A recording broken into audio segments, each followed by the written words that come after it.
안녕하세요. 이정엽 변호사입니다.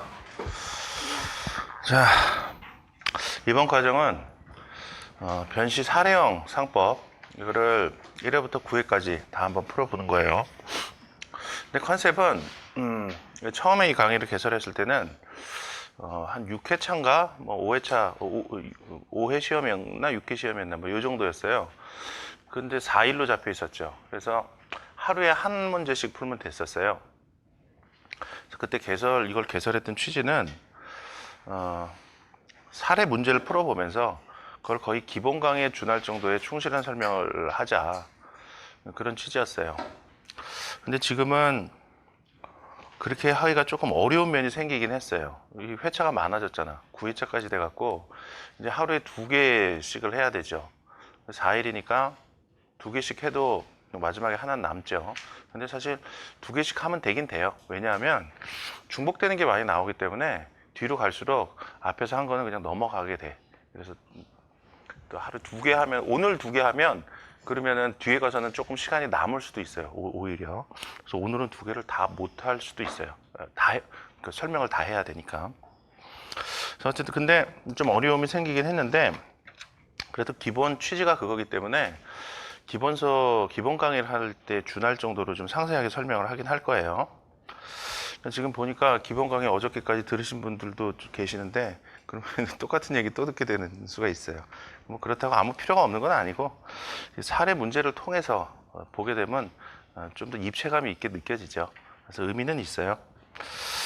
이 강의는 제가 지금 기본 강의 들으시는 분도 있긴 한데 뭐 그렇게 들어도 괜찮긴 해요. 근데 오히려 기본 강의 듣기 전에 상법을 처음 시작하는 사람이 듣는 거를 오히려 더 추천을 해줘요. 제가 예전에 이제 대학 다닐 때 후배들한테 공부를 어떻게 해야 되냐 처음 시작할 때 그 질문을 좀 많이 들었는데 그때 해줬던 얘기랑 똑같은 얘기를 지금 하게 됐어요. 우리가 보통 이제 처음 시작할 때는 기본서를 보죠.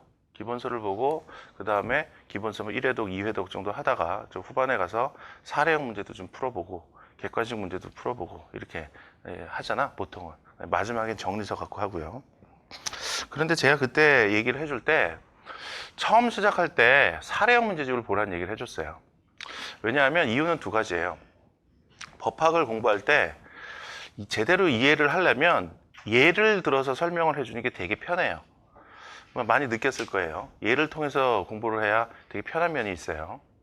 그리고 처음 공부할 때 중요한 거 안 중요한 거 따지지 않고 다 하는 것보다는 처음 공부할 때는 중요한 것만 발췌해서 우선 그것만 집중적으로 해서 그걸 어느 정도 머릿속에 넣어놓고 그리고 조금 지나서 이제 안 중요한 부분까지 한번 쭉 보는 게 낫다고.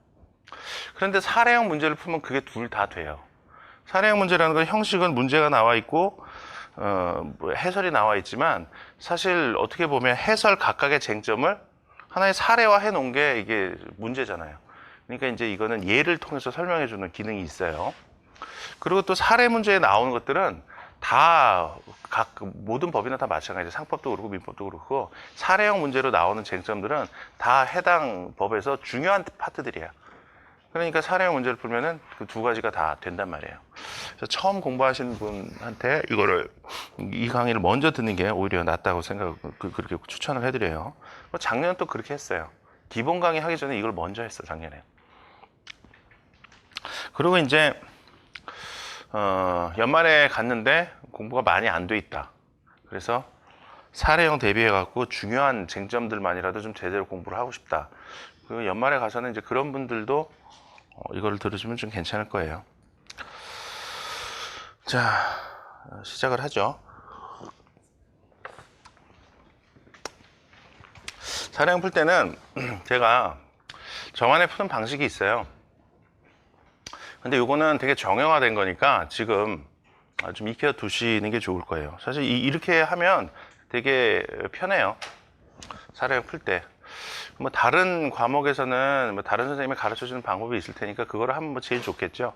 근데 특별히 뭐 자기한테 와닿는 게 없다 그러면 다른 과목에서도 이 방법을 활용하시는 것도 괜찮을 거예요. 우선 당연히 뭐 상법에 최적화되어 있는 거죠. 자, 우선 제가 사례 문제를 풀 때는 맨날 그리는 그림이 하나 있어요. 이 기본 강의 들으신 분은 익숙한 그림이에요. 저희 맨날 내가 미니맵이라고 해갖고 크게 그려놓은 그림 있죠? 그거를 약간 축소시켜 놓은 거야. 자, 그걸 그리는데 이렇게 그릴 거예요. 회사를 이렇게 그릴 거야.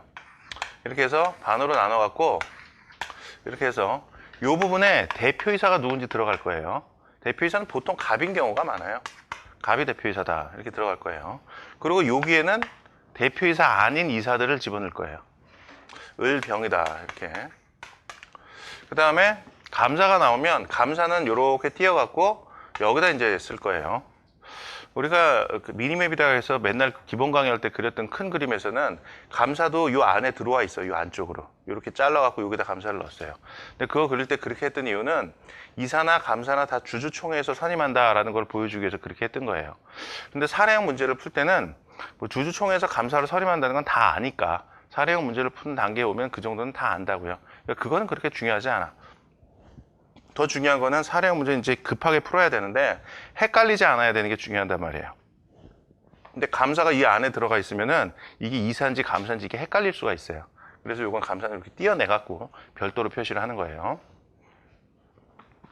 그 다음에 여기 이제 주주총회는 안 그려요. 이 작은 그림에서는. 주주총회는 안 그리고 요 밑에가 이제 바로 대차대조표예요.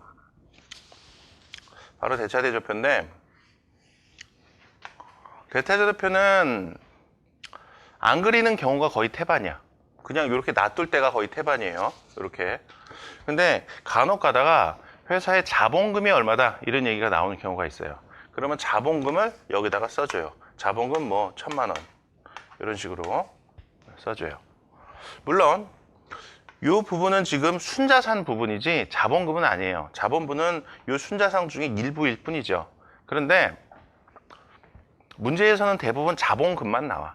순자산이 얼마다 이런 거는 뭐 나오는 적도 있긴 있죠. 뭐 예를 들어서 순자산이 문제가 되는 거는 그 소규모 합병의 경우에 교부금이 순자산의 100분의 5를 초과하는 경우에는 소규모 합병을 할 수 없다 이런 게 나오잖아요. 그때 순자산이 조금 나오고 그러는데 순자산이 문제가 되는 경우는 그렇게 많지는 않아요. 대부분 자본금이 문제가 되기 때문에 자본금을 여기다 써줘요. 이건 지금 그림 자체가 뭐 정확하냐 이게 중요한 게 아니라 문제를 풀면서 바로바로 보고 내가 활용할 수 있는 게 중요한 거거든. 그래서 이렇게 해줘요. 그리고 자산이랑 부채가 문제되는 경우는 거의 없어요. 사례 문제에서 잘 안 나와.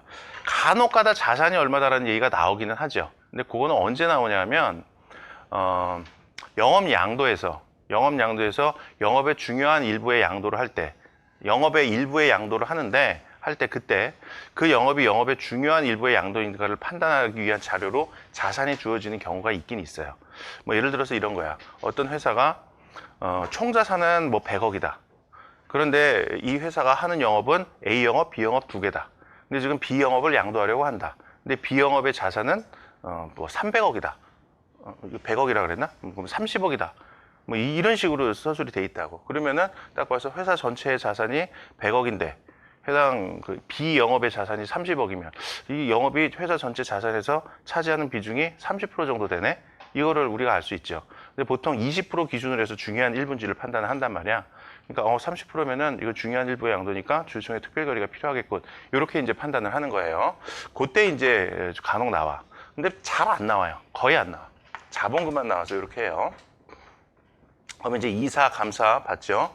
그러면 주주 구성이 또 나와요. 주주 구성은 이제 뭐 예를 들어서 뭐 X 하면 X가 주주 뭐 몇 퍼센트를 갖고 있다. 뭐 이런 식으로 나와요. 50%. 뭐 Y는 30%. 그리고 뭐 갑은 뭐 10%. 뭐 이런 식으로 써주면 돼요. 주저리 이렇게 쓰면 돼요. 그리고 이제 우리가 읽어보면 우리 지금 이 1회 문제를 봐도 그렇고 처음에 문제 보면 갑 주식회사는 이렇게 해서 나오죠. 그리고 또 다음 문제 2번 문제를 한번 봐도 마찬가지예요. 스마트폰 부품의 제조 판매를 영업을 하는 비상장회사인 X 주식회사는 이래갖고 문제가 나오기 시작한단 말이에요. 그러니까 주인공이 되는 회사가 처음에 먼저 나와. 그러니까 처음에 나오는 회사가 주인공이에요. 그러니까 그거를 가운데다가 이런 식으로 그리면 돼요. 그리고 문제 구성을 보면 요즘 문제는 좀 안 그런데 예전 문제 이렇게 정통적으로 그려왔어요. 처음에 첫 번째 단락에서 이 회사의 구성이 나와요. 주주 구성이랑 이사는 누군지 요게 나온다고. 요거랑 요 얘기가 나온단 말이에요. 그러니까 첫 단락을 보면서 이거를 그리시란 말이야. 요 그림을. 그러면 요게 이제 주인공이 되는 회사예요. 그리고 이제 두 번째, 세 번째 단락 가면은 간혹 가다가 다른 회사들이 좀 나와요. 첫 번째는 뭐 A 회사, 뭐 갑 회사 이렇게 나오고 두 번째부터 뭐 B 회사, 을 회사 이렇게 나온다고요. 그거는 나올 때마다 얘 옆에 그려주면 돼요. 이렇게. 다 얘랑 관련되기 때문에 나오는 거거든. 그러니까 여기 하나 그려주고 여기 그려주고 그리고 요 얘와의 관련성을 거기다가 뭐 화살표 같은 걸로 대략 표시를 해주면 돼요. 여기다 그리고 요 옆에다 그러면은 그럼 얘랑 관련돼서 나오는 건데 여기 하나 그리고 여기다 그러면은 선이 길어지잖아. 그리고 헷갈린단 말이에요. 그러니까 이 오른쪽 왼쪽 뭐 이런 식으로 뭐 왼쪽을 좋아하면 왼쪽 먼저 해도 되고 뭐 하나하나 그려주면 돼요. 자, 그 다음에 여기 이제 뭐 A 주식회사 뭐 이렇게 해서 나왔죠. A 회사. 그리고 여기다가 이제 간혹 가다가 상장인지 비상장인지가 문제가 돼요. 그러니까 비상장, 상장. 요거는 요 회사 옆에다 가로치고 이렇게 써주세요. 비상장인지 상장인지. 요것도 필요한 정보니까요. 그 다음에 정관은 보통 여기다 그려요. 정관. 여기 그리는 큰 그림에다가 정관을 여기다 그리거든. 그러니까 정관에 뭐라고 기재돼 있다 뭐 이런 얘기가 나오는 게 있어요. 근데 잘 안 나오는데 정관에 뭐라고 기재돼 있다 하는 거는 그런 식으로 문제에서 서술이 돼 있는 거는 그거는 필요한 정보라는 거야. 중요한 정보라는 거야. 그러니까 그거를 정관 기재사항을 여기다가 간략히 써줘요. 여기다가 뭐 정관 이렇게 쓸 필요는 없어요.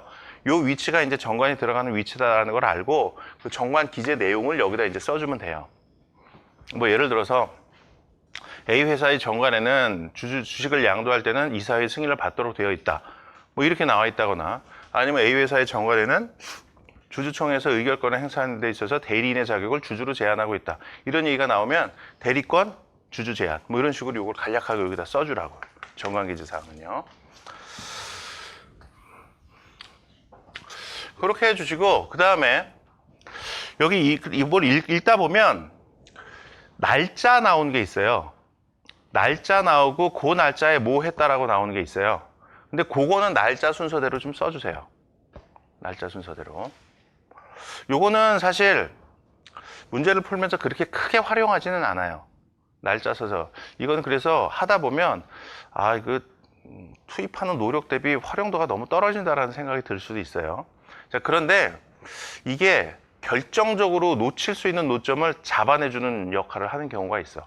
시간 순서대로 써놓으면은. 그러니까 요거는 가급적이면 해주시는 게 좋아요. 이거 뭐 어떻게 하는지는 이거 문제 풀면서 그때 할게요. 요거를 활용해 주시라. 자, 그리고 이제 사례 문제를 풀 때 유념하셔야 될 게 문제를 처음 읽잖아요. 문제를 읽으면서 논점을 추출하려고 하지 마세요. 이거 문제를 보다 보면은 자기가 그동안 공부했던 게 생각이 나요. 그러면서 뭘 물어보려고 하나 보다. 이런 게 생각이 나. 그거와 관련된 얘기가 나오면. 기본 강의 들을 때 들었던 얘랑 비슷한 게 이런 게 나오면 그러면은 그 논점이 생각이 난단 말이야. 논점이 생각날 때마다 머릿속에서 지우세요. 머릿속에서 지우고 사실관계를 읽을 때는 사실관계 그 자체를 머릿속에다 생생하게 기억하려고 노력을 해야 돼요. 이거를 논점을 잡으려고 하기 시작하다 보면 우선 사실관계 첫 번째로 안 좋은 게 사실관계 파악이 제대로 안 돼. 사실관계를 놓치게 돼요. 그리고 두 번째로 사실관계를 왜곡해 스스로.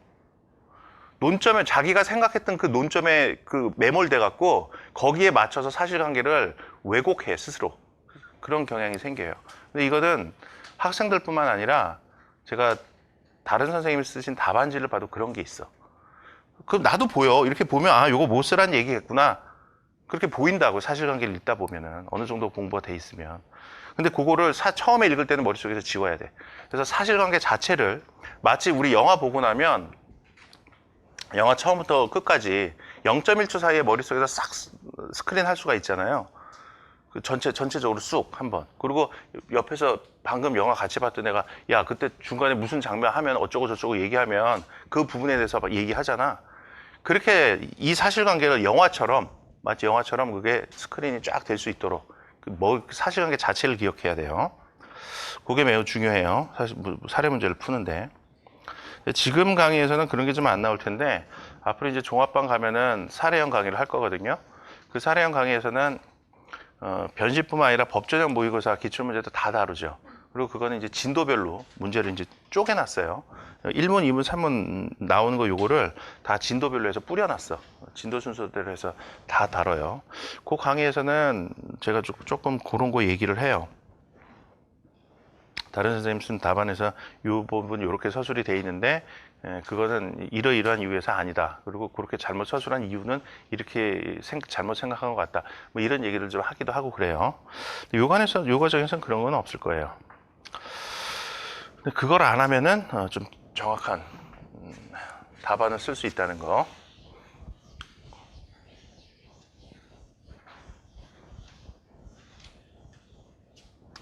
그리고 이런 식으로 접근해야 돼요. 방금 했던 얘기랑 좀 중복되는 얘기일 수도 있는데 이렇게 하는 거야. 우선 사실관계를 쭉 읽고 사실관계 자체를 머릿속에다 기억을 하라 그랬죠? 그 다음에 이런 거예요. 예를 들면 이런 거야. 요걸 읽은 다음에 문제를 보죠. 문제를 보면 문제가 뭘 요구하는지가 이제 나올 거 아니에요. 문제를 본 다음에 그 문제에서 요구하는 거를 다시 사실관계에서 머릿속에서 위에서부터 쫙 스크린을 하면서 찾아내는 거야. 그러니까 이런 거지. 우리 영화 보면 이런 영화 있잖아. 밖에 나가면 전염병이 막 창궐해 있어요. 전염병이 병균 같은 게 있어. 근데 이제 어떤 시설 내에는 시설 내에 들어올 때 밖에 나갔던 사람이 시설 내에 들어올 때 그 사람이 병에 감염돼서 들어오면 안 되잖아. 그래서 들어오면은 레이저 같은 거 뭐 이런 걸로 빨간 무슨 레이저 같은 선이 이렇게 쫙찡 하면서 스크린을 하잖아. 사람 몸을. 그러면 모니터에 그 사람 모니터가 이렇게 있으면 보면 사람이 이렇게 오면은 여기서부터 찡 스크린을 하잖아. 그럼 여기 감염이 돼 있으면 여기에 빨간불이 반짝반짝 들어오고 뭐 이런 식으로 나오잖아요. 그런 것처럼 이 스크린을 하는 거는 요걸 찾아내기 위한 거죠. 그런 것처럼 우리 문제를 읽고 여기 보면 그러니까 사실관계 말고 문제를 읽고 여기에서 얘가 요구하는 거를 여기에서 찡 스크린을 하면서 여기에서 하나하나를 찾아내는 거야. 요 부분 사실관계에서 그런 식으로 접근을 해야 돼요. 근데 여기에서 그렇게 된단 말이야. 아까 사실관계를 읽으면서 논점을 추출을 하잖아. 그럼 요게 나올 것 같다. 그러면 거기에 대해서 뭔가를 생각하고 있어. 학설이 뭐였고 판례가 뭐였고 그렇게 생각하면서 이걸 읽는다고. 그러면 그 생각하면서 읽으면 사실관계를 놓치기도 하고 그리고 거기에 매몰돼. 그거 써야 되겠다. 그러고 나서 문제를 보면은 문제에서 묻지도 않았는데 그걸 쓰고 싶으니까 문제에서 이렇다면 문제의 의미가 이런 거라면 이거다 그러면서 문제를 거기다 끼워 맞춘다고. 자기가 생각했던 논점에다. 그러면 동문서답식 엉뚱한 답안이 나와버리는 거야. 그래서 요거 읽을 때는 생생하게 사실관계만 기억을 해라. 사실관계 읽을 때. 그 다음에 문제를 읽은 다음에 그 다음부터 논점, 여기서 이제 사실관계에서 문제에서 묻는 논점과 해당되는 부분을 찾아내서 그 부분에서 이제 정리해 갖고 논점을 추출해서 이제 써나가야 하는 그런 방식으로 해야 돼요. 지금 요 얘기만 들어갖고 무슨 얘기인지 잘 이해가 안 될 텐데 계속 같이 하다 보면 무슨 얘기인지 알게 될 거예요. 자, 이제 시작하죠. 변시 1화부터. 보시죠.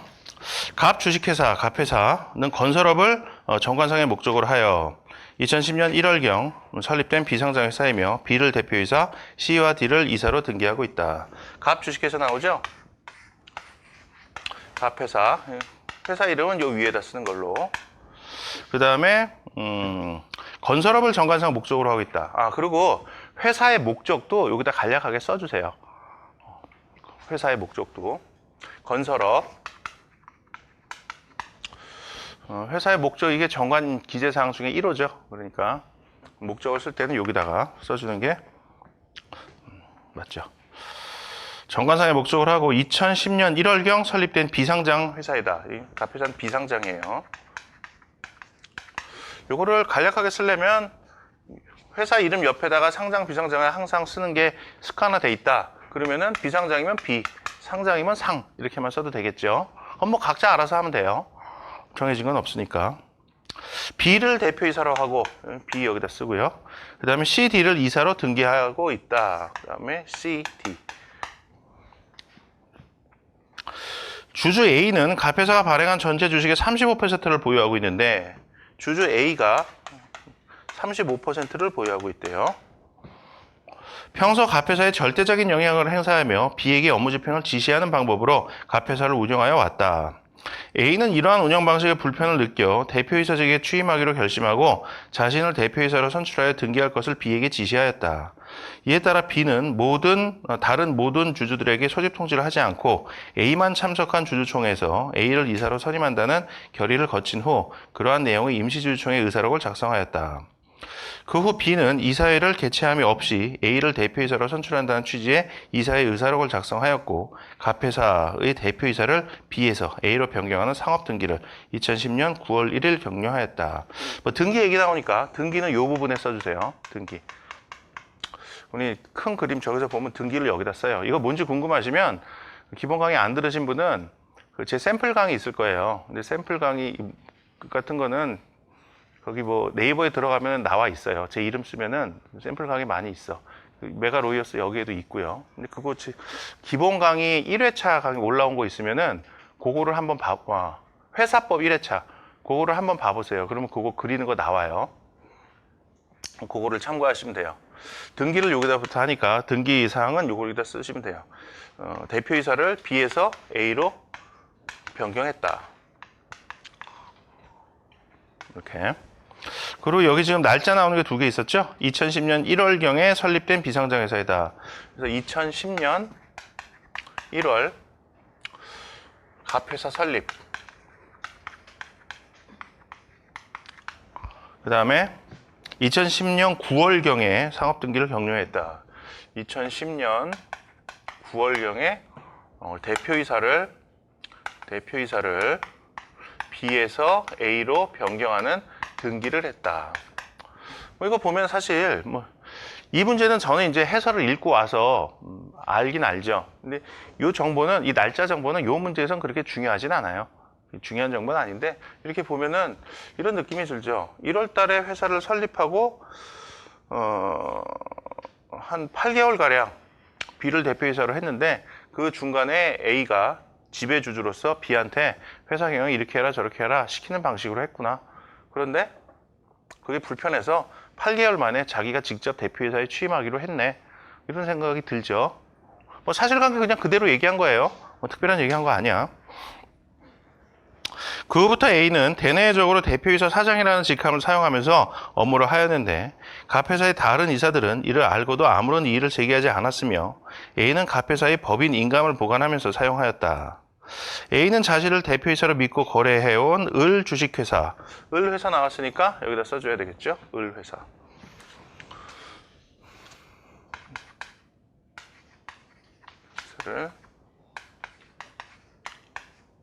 을 회사.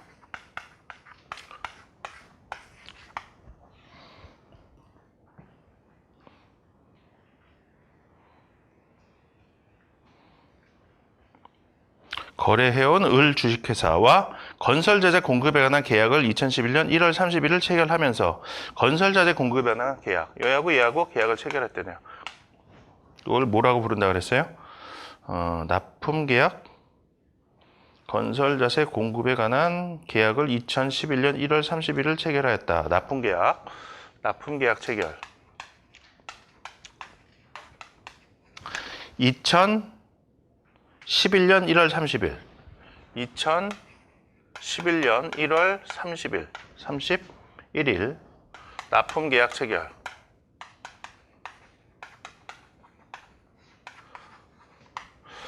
자, A가 대표이사로 취임하고 나서 한 4개월 정도 후에 납품계약을 체결을 했네요. B회사, 을회사하고.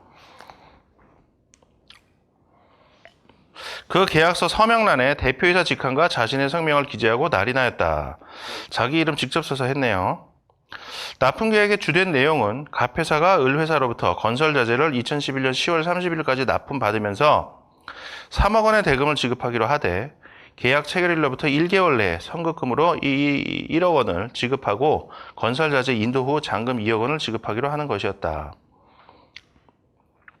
10월 31일 나오죠? 2011년 10월 31일. 2011년 10월 31일.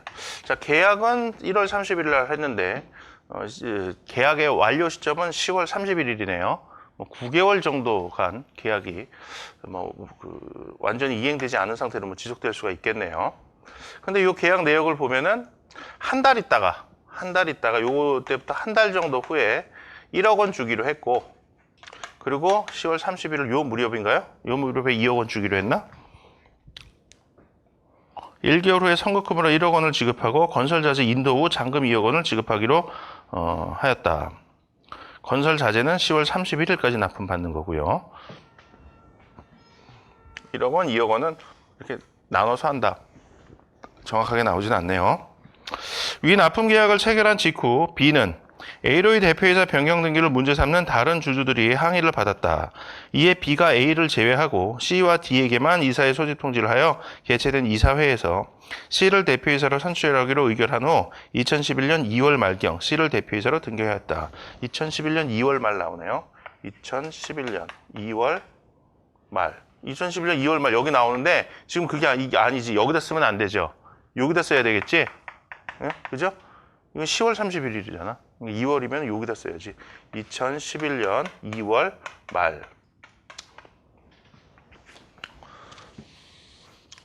(2011년 2월 말) 그때 대표이사를 A에서 C로 변경하는 등기를 했다는 거죠.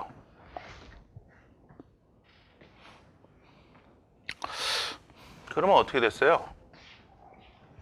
지금 A는 자기가 9월 달에 대표이사 취임한 다음에 한 4개월 정도 있다가 지금 문제가 되는 납품 계약을 체결을 했어요.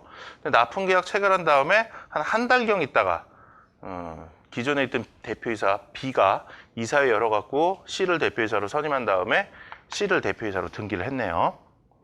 얘는 지금 한 5개월 정도 대표이사로 있었네, A는. 지금 내가 하는 얘기가 다 문제에서 의미가 있는 얘기는 아니에요. 지금 이 사실관계만 보고 그냥 얘기하는 거예요. 이 사실관계를 파악하기 위해서. 한편 을회사는 납품계약에 따라 갑회사에 납품할 건설자재를 병 주식회사로부터 구매하고 대금을 지급한 후 2011년 3월 초순경 납품계약에 따른 선급금 1억 원의 지급을 갑회사에 요청하였다. 2011년 3월 초순경. 이걸 좀 지워야겠네요. 2011년 3월 초순경 이때 대금 지급을 청구를 했대요. 을회사가 갑회사한테 1억 원 대금 지급 청구. 자, 2월 말에 대표이사가 지금 A에서 C로 바뀌었어요. 3월 초 얼마 되지 않아서 지금 을회사가 갑회사한테 대금 지급을 청구를 했네요. 이 당시에는 대표이사는 C니까 C한테 청구를 했겠죠, 을회사가. 1억 원. 한편 을회사는 요청하였다. 그런데 갑회사가 기대했던 공사의 수주가 무산되어 납품계약에 따라 공급받기로 했던 건설자재가 필요 없게 되었고, 이에 C는 위 납품계약의 효력을 인정할 수 없다는 내용의 회신을 하였다. 여기까지가 사실관계예요. 자, 머릿속에 뭐가 남아있죠? 전체 스토리가 다 남아있나요? 자, 전체 스토리 지금 한번 정리해보면 이래요. 2010년 1월 갑회사가 설립이 됐어요. 갑회사는 건설업 하는 회사예요. 근데 처음에는 대표이사가 B가 대표이사로 해갖고 영업을 했어요. 그런데 A가 이렇게 해라 저렇게 해라 B한테 일시꼴꼴 다 지시하는 방식으로 했대요. 그러니까 실세는 A였나 보죠? 실세는 A. 여기에서 보면 이런 생각 날 거예요. 업무집행 관여자의 책임이 문제가 되겠는데? 이런 생각이 들 수가 있어요. 근데 들 수는 있는데 그거 지금 너무 매몰되지 말란 말이에요. 그냥 얘가 실세구나. 얘는 좀 바지 사장 같은 역할이었나 보네. 이 정도만 생각을 하시라고요. 그러다가 한 8개월 정도 지나갖고 얘가 자기가 직접 회사를 경영하고 싶은 거죠. 그래갖고 B한테 야 B야 절차 밟아갖고 내가 대표이사 되도록 해라. 이렇게 시킨 거죠. 그래서 B가 예 알겠습니다 회장님 그렇게 했나 보지. 그래갖고 해서 뭐 주주총회 소집해야 하는데 A한테만 소집하고 다른 주주들한테 소집 통지도 안 했어요. 그래서 A만 불러다가 A만 앉혀놓고 주주총회 해갖고 주주총회 의사록 만들고 그 다음에 그러면 A가 이제 이사가 된 거죠. 이사가 된 거예요. 그 주주총회에 따라서. 근데 이사 됐다고 바로 대표이사가 되는 건 아니죠. 대표이사 선임은 이사회에서 해야 되니까 이사회를 열어야 되는데 이사회는 열지도 않았어요. 열지도 않고 그냥 B가 이사회 의사록을 지 맘대로 만들었어. 그래갖고 주주총회 의사록, 이사회 의사록 이렇게 가져다가 대표이사 등기를 했죠. 그리고 이제 A가 자기가 이제 대표이사로 등기가 됐으니까 직접 업무를 집행을 한 거죠. 그 업무 집행으로서 한 4개월 후에 을회사하고 납품 계약을 체결을 했어요. 그러니까 을회사로부터 3억 원어치 건설 자재는 사는 계약이었죠. 어디다가 이 건설 자재 써갖고 뭐 공사를 하려고 그랬나 보지. 그렇죠? 그래서 이제 을한테 납품 계약을 체결한 거예요. 근데 그 이후에 납품 계약 체결한 다음에 한 달 있다가 이건 납품 계약 체결한 다음에 한 달 있다간데 요거는 A가 등기된 날로부터는 한 몇 개월 후죠? 한 4개월, 한 5개월 후인가? 한 5개월 정도 후 되죠? 한 5개월 후 지나가서 이제 다른 이사들이, C, D 얘네들이죠. 얘네들이 왜 네 맘대로 대표이사를 A로 바꿨냐? 이의를 제기하니까 B가 이제 이사회를 연 거예요. C, D 불러다가. A는 안 불렀어. C, D만 불러다가 이사회 열어서 여기서 C를 대표이사로 선출한 거예요. 그렇게 보면 B는 얘는 좀 어리버리한 놈 같은 느낌이 들죠. A가 시키는 대로 영업하다가 그러다가 A가 나 대표이사 만들어 그랬더니 알겠습니다 회장님. 그래갖고 대표이사 만들어 놓고 그로부터 한 5개월 후에 다른 이사들이 뭐 한 짓이야 그랬더니 또 거기서 아이고 미안해 그러면서 이사회부터 C를 대표이사로 선임하고 좀 줏대도 없고 아주 유약한 놈 같아 보여요. 그렇죠? 좀 띨빵한 놈 같아요. B. 그렇게 됐어. 그래서 C를 2월 말에 이제 대표이사로 등기를 했죠. 그리고 3월 초순경에 A하고 납품계약 체결했던 을회사가 갑회사한테 1억 원 달라 이렇게 요구를 하는 거죠. 근데 을회사는 지금 이 납품계약 이행하기 위해서 병회사로부터 물건 사다가 이제 납품을 하고 1억 원 달라고 요구를 하는 상황이에요. 그런데 대표이사로 취임한 지금 대표이사 C가 이쪽에서 공급 이 납품 계약의 원인이 됐던 이 공사가 무산됐는지 여기서 우리 납품 안 받는다. 1억 원 못 준다. 이거 도로 가져가고 돈 안 받는다. 무효다. 이런 주장을 하고 있는 거죠. 사실관계만 얘기한 거예요. 방금 읽었던 거. 요게 머릿속에 남아 있어야 돼요. 업무집행 관여자니 뭐 이사회 결의에 소집 절차상에 하자. 주주총회 소집 절차상에 하자. 이게 취소 사유일까 부존재 사유일까. 지금 이게 생각나면 안 된다는 거야. 지금까지는. 요게 중요해요. 사실관계를 정확하게 파악하는 게. 그 다음에 이제 문제를 읽는 거죠. 문제. 갑회사의 대표이사로 등기된 A가 적법한 이사로서의 지위를 갖는지 여부를 검토하고 이에 따라 C를 대표이사로 선임한 갑회사의 이사회 결의가 유효한지를 논하시오. 자, 두 가지를 묻고 있네요. 갑회사의 대표이사로 등기된 A가 적법한 이사로서의 지위를 갖는지 여부를 검토하래요. A가 적법한 이사인지 검토를 하래요. A가 적법한 이사인지 검토하려면 이제부터 우리가 배웠던 지식을 동원을 해야 돼요. A가 적법한 이사 지위를 갖느냐. 그러면은 이사 어디서 뽑아요? 주주총회에서 뽑죠? 그러면은 주주총회에서 A를 이사로 뽑은 게 적법한지 이걸 봐야지. 그러면 그거와 관련된 정보가 있는 부분을 이제 찾는 거예요. 사실관계에서. 어디 나와 있어요? 두 번째 단락부터 나와 있죠? 주주 A는 갑회사에 발행된 전체 주식의 35%를 보유하고 있는데 평소 갑회사에 절대적인 영향을 행사하며 B에게 업무 집행을 지시하는 방법으로 갑회사를 운영하여 왔다. 뭐 여기까지는 아직 주주총회 결의가에 관한 얘기는 없어요. 그 다음부터 나오죠. A는 이러한 운영 방식의 불편을 느껴 대표이사직에 취임하기로 결심하고 자신을 대표이사로 선출하여 등기할 것을 B에게 지시하였다. 이에 따라 B는 여기서부터 본격적으로 나와요. 다른 모든 주주에게 소집 통지를 하지 않고 A만 참석한 주주총회에서 A를 이사로 선임한다는 결의를 거친 후 그러한 내용의 임시주총회 의사록을 작성하였다. 이렇게 나온단 말이에요.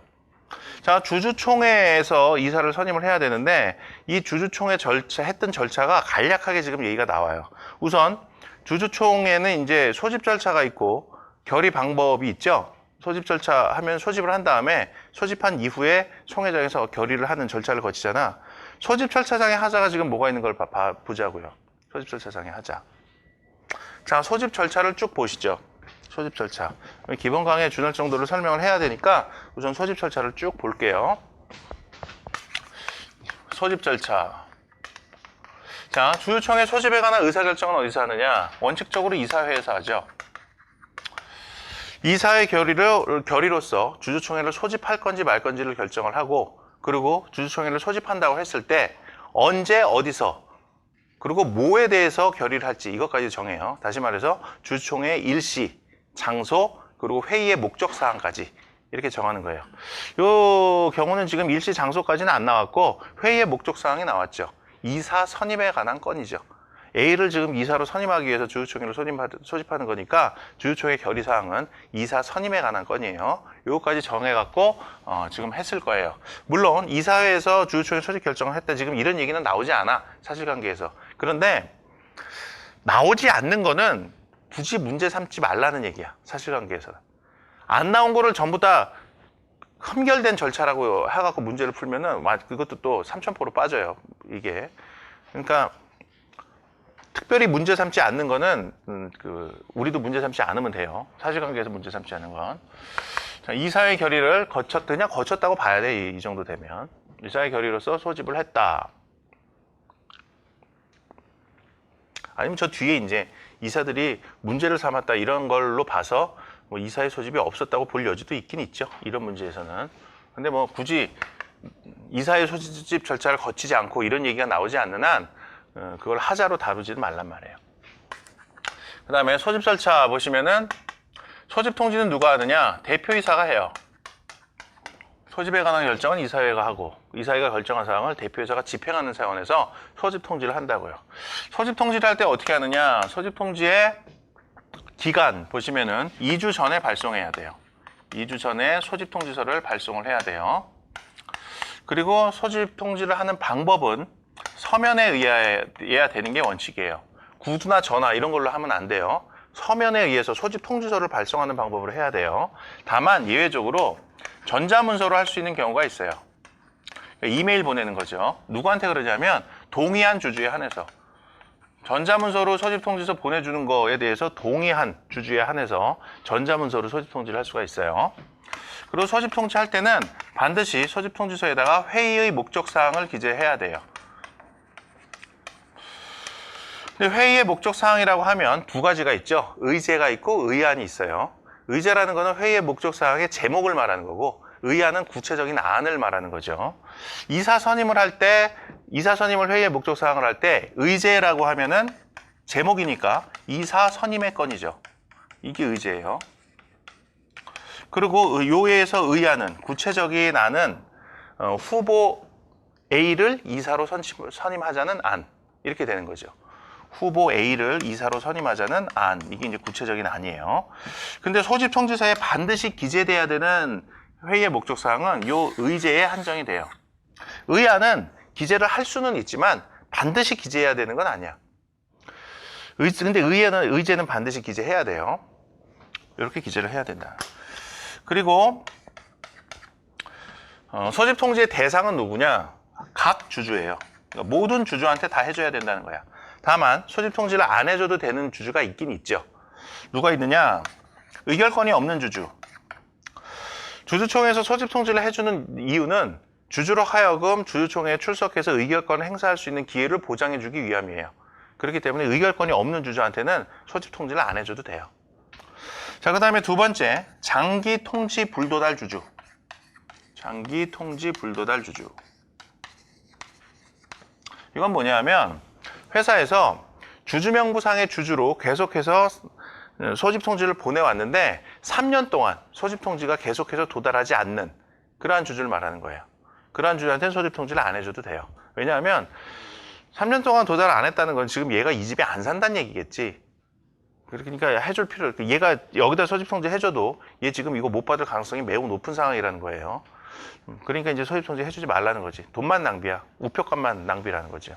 그리고 또 이런 것까지 소집 통지 해줘야 된다 그러면 괜히 그 소집 통지는 가긴 가는데 뭐 도달이 안 됐다는 둥 뭐 어쩌고 저쩌고 해갖고 소집 통지 절차상에 하자가 있는 거 아니냐 뭐 이렇게 해서 결의 하자로 그렇게 다툼만 생겨요 괜히. 그래서 안 해줘도 되도록 이렇게 규정을 해놨어요.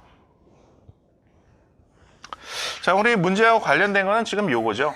주주에게 소집 통지를 해줘야 된다 요 부분. 사실관계 보시면은 주주가 지금 A가 35%를 보유하고 있고 나머지 65%는 다른 주주들이 보유하고 있죠. 누가 보유하고 있는지는 나오지는 않아요. 사실관계에서. 그런데 소집 통지를 할 때 A한테만 소집 통지를 했고 나머지 주주한테는 안 했대요. 65%를 보유한 다른 주주에게는 소집 통지를 안 했다는 거예요. 그러니까 이거는 모든 주주에게 소집 통지를 해줘야 된다라는 면에서 봤을 때는 소집 절차상의 하자에 해당하죠. 그래서 이 하자가 하나 발견이 됐어요. 자, 하자가 발견이 됐는데, 그럼 이게 지금 절차상의 하자죠. 절차상의 하자가 있을 때 이 주주총회 결의의 효력은 어떻게 되는가? 지금 우리가 A를 이사로 선임한 게 지금 적법한가 이걸 보고 있잖아요. 근데 지금 A를 이사로 선임한 지금 결의가 있긴 있었어. 그죠? 그런데 이 결의에 지금 절차상의 하자가 있잖아요. 65%를 보유한 주주에게 소집 통지를 해주지 않았다는 하자가 있잖아. 이 하자로 인해서 이 결의가 효력이 없게 된다면 A를 이사로 선임한 게 효력이 없는 거죠. A는 이사가 아니게 되는 거지. 하지만 절차상의 하자가 있다 하더라도 이게 효력에는 영향이 없다. 절차상의 하자는 있지만 그래도 유효다. 이렇게 다뤄진다면 A는 이사가 되는 거겠지. 그러니까 이 하자가 이 결의의 효력을 없게 만드는 사유가 되는지 아니면 하자가 있더라도 결의의 효력은 그냥 있는지 이것까지도 검토를 해줘야 될 거예요. 자, 그거와 관련해서 우리가 동원해야 되는 지식이 있죠. 절차상의 하자는 뭘로 다퉈요? 결의 취소해소로 다투거나 부존재 확인해소로 다투죠. 근데 결의 취소 사유가 있을 땐 취소해소로 다투는 거고 부존재 사유가 있을 때는 부존재 확인해소로 다투는 거예요. 자, 그런데 취소 사유가 있을 때는 그 결의의 효력은 어떻게 돼요? 결의가 있었는데 그 결의의 하자가 취소 사유에 불과할 때는 결의는 이런 효력이 있어요. 효력이 있는 거야, 결의는. 다만 취소 판결이 남은 그 취소 판결에 의해서 소급적으로 없어지는 것 뿐이죠. 결의의 취소 사유에 해당하는 하자가 있는데 취소 소송이 제기되지 않았다. 그래 버리면은 이 결의는 하자가 있음에도 불구하고 유효한 결의로 그냥 확정이 되는 거예요. 결의 취소에서 제소 기간이 결의일로부터 2개월이죠. 2개월 내에 주주이사 감사, 제소권자는 주주이사 감사예요. 2개월 내에 주주이사 감사가 소제기 안 하면 그럼 이건 하자가 있어도 더 이상 다툴 수가 없게 되고 그럼 유효한 결의로 확정이 되는 거예요. 하자가 있다 하더라도. 근데 부존재 사유가 있으면 어떻게 돼요? 부존재 사유가 있으면 이 결의는 부존재 확인해소를 제기했는지 여부와 상관없이 결의일로부터 효력을 발생하지 않아요. 왜? 결의가 존재하지 않는 걸로 다뤄지는 거니까. 그러니까 결의는 결의 내용대로 효력을 발생하지 않게 되는 거죠. 그럼 이 결의가 효력이 있는지 없는지를 판단하려면 이 하자가 취소 사유인지 부존재 사유인지를 봐야 되겠죠. 자, 일부 주주에게 소집 통지를 안 해줬다는 하자예요. 65%를 보유한 주주한테 안 해준 게 일부 주주한테 소집 통지 안 해준 거죠. 자, 그 하자, 일부 주주에게 소집 통지를 해주지 않았다는 절차상 하자. 이게 취소 사유냐, 부존재 사유냐 검토를 해줘야 되죠. 네, 어때요? 그거와 관련해서 우리가 참고할 수 있는 만한 판례가 하나 있어요. 판례는 41%를 보유한 주주에게 소집 통지를 해주지 않은 사안에서 이건 취소 사유에 불과하다. 이런 판례가 있었어요. 41% 이건 취소 사유다. 그런데 59%를 보유한 주주에게 소집 통지를 해주지 않은 하자. 이거는 부존재 사유다. 이렇게 판시한 게 있어요. 그러면은 0에서 100%까지 했을 때 0에서부터 41%까지는 이건 취소 사유고 59%부터 100% 사이에서 소집 통지가 한결되어 있으면 부존재 사유다. 우리는 이렇게 판단을 하면 되겠죠? 이렇게 판단하면 될 거야. 그런데 우리 사안에서는 지금 어때요? 65%를 보유한 주주에게 소집 통지를 안 해준 거죠? 그러니까 이거는 결의 부존재 사유에 해당한다고 봐야 될 거예요. 그러니까 A를 이사로 선임한 결의에는 부존재 사유에 해당하는 소집 절차상의 하자가 있게 되는 거죠. 자, 그 다음에 두 번째 A를 이사로 선임한 결의에서 두 번째 어떤 하자가 또 있을 만한가 두 번째 하자를 또 검토를 해보자고요. 여기서 보면 B는 다른 모든 주주에게 소집 통지를 하지 않고 A만 참석한 주주 중에서 A를 이사로 선임하는 결의를 거친 후 이렇게 했어요. A만 참석한 주주 중에서 A를 이사로 선임하는 결의를 거쳤대요. 그러면은 A가 자기를 이사로 선출하는 이사 선임에 관한 결의에서 의결권을 행사했다는 거죠.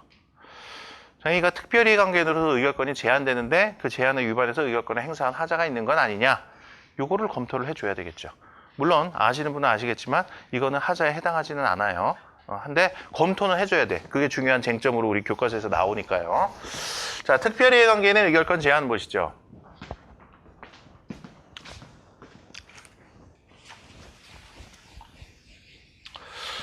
주주총회에서 주주는 의결권을 행사할 수가 있어요. 그런데 그 주주총회 안건과 관련해서 특별한 이해관계를 갖는 주주는 의결권이 제한돼요. 그게 특별이해관계인의 의결권 제한이죠.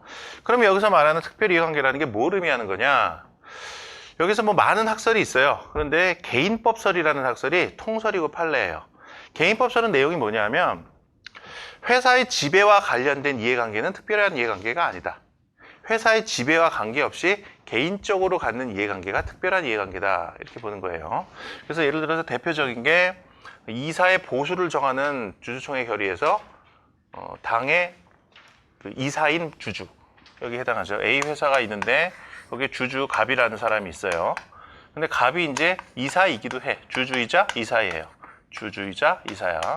이런 상황에서 이사 보수를 정하는 주주총회 결의를 한다. 보수를.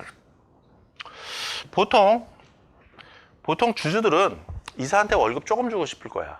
그렇겠죠? 그래서 이사 보수에 관한 안이 보수 금액이 너무 높으면 반대할 거고 낮으면 찬성을 하겠죠. 보통의 주주라면.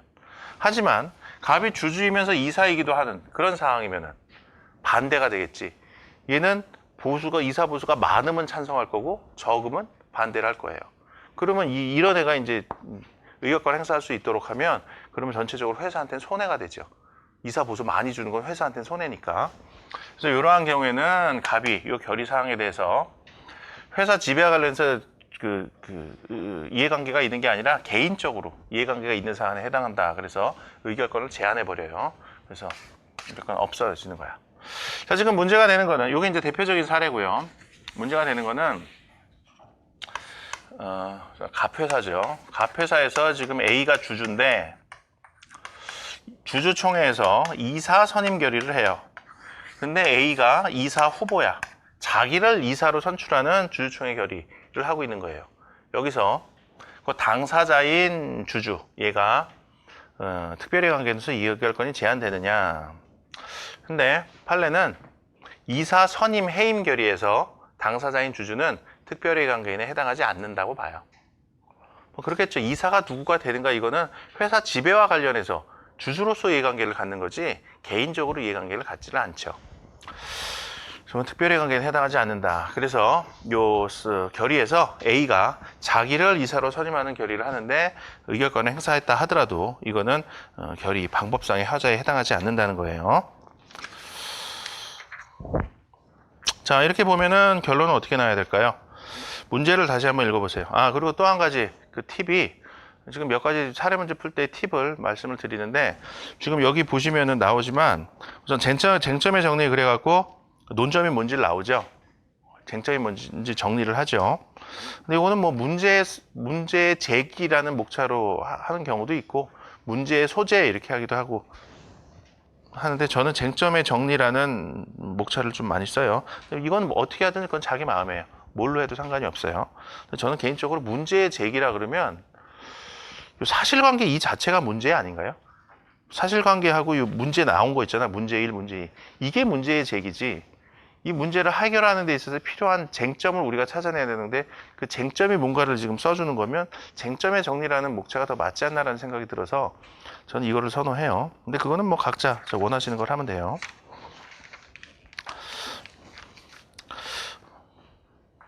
그 다음에 이제 여기 보시면은 지금 몇 페이지야? 4페이지 정도 보시면은 사안의 해결 그래갖고 문제 해결하는 게 나오죠. 근데 이 사안의 해결을 쓰기 전에 또는 그 중간 정도에 보려면 이제 소결론이라는 것도 나오죠. 이 소결론 같은 거를 쓰기 전에는 항상 문제를 한번 다시 읽어보세요. 그래서 문제가 묻는 거에 대해서 정확하게 답변을 하는 방식으로 쓰시는 게 좋아요. 우리가 문제를 읽고 논점을 찾은 다음에 그 판례 학설 이런 거 열심히 쓰잖아.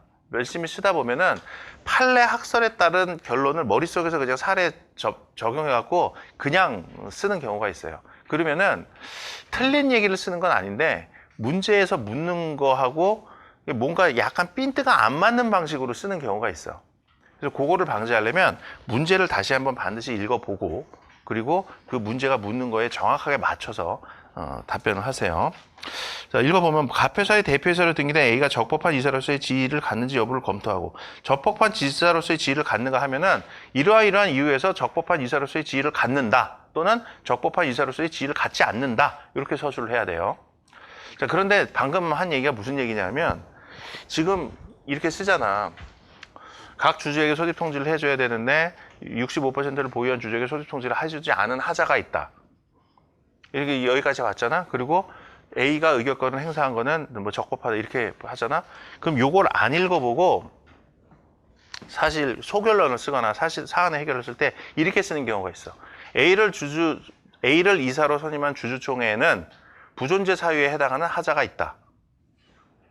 이렇게 쓴다고. 뭐 답변으로서 틀린 건 아니지. 부존재 사유에 해당하는 하자가 있다. 뭐 이렇게 쓰거나 아니면 부존재 사유에 해당하는 하자가 있어서 결의 내용대로 효력이 발생되지가 않는다. 이렇게 쓰기도 해요. 뭐 틀린 답변은 아니죠. A를 이사로 선임한 주주총회가 결의 내용대로 효력을 발생하지 않으면 당연히 A가 이사가 아닌 게 되겠지. 틀린 답변은 아니지만 물어보는 거에 대해서 완전히 동문서답하는 느낌이 들지. 지금 물어볼 때는 A가 적법한 이사로서의 지위를 갖는지 여부를 검토하라 그랬어요. 그럼 이사로서의 지위를 갖는다, 갖지 않는다 이렇게 답변을 하는 게 가장 정확하죠. 그러니까 이걸 쓸 때는 부존재 사유에 해당하는 주주총회 결의에 부존재 사유에 해당하는 하자가 있으므로 A는 이사로서의 지위를 갖지 못한다. 이렇게 쓰는 게 정확하죠. 그래서 문제를 한번 다시 꼭 읽어보시라는 거예요.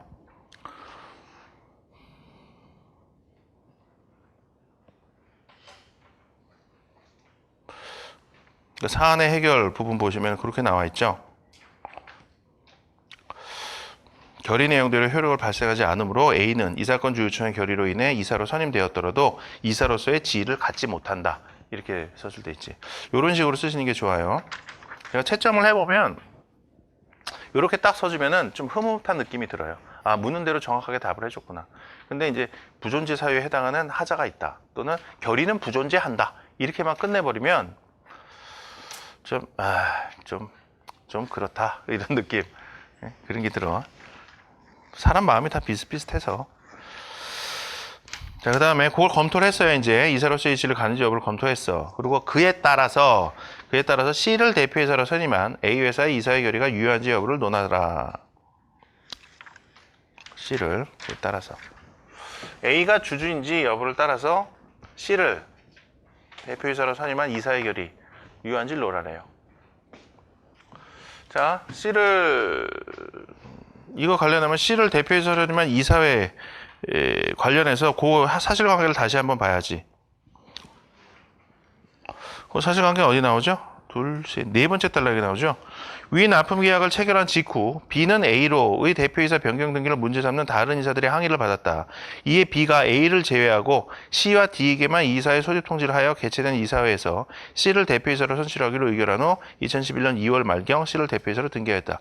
이 부분이 이제 이걸 해결하는 데 있어서 필요한 부분이죠. 근데 문제에서 A가 이사인지를 검토하고 그에 따라서 C를 대표이사로 선출한 게 적법한지를 보라 그랬어요. 그러니까 A가 이사인지 아닌지 여부를 중요하게 다뤄서 서술을 하라는 거죠. 자, 이사회를 했다 그러는데 이사회를 어떻게 하는지 우리가 또 한번 쭉 봐야 되겠죠. 이사회 소집 절차 먼저 보죠. 이사회도 하려면은 이사회 결의하려면 이사회 소집한 다음에 이사회장에서 이사들이 모여갖고 회의에서 심의 의결을 해갖고 결정을 하겠죠. 소집 절차부터 보자고요. 이사회 소집 절차.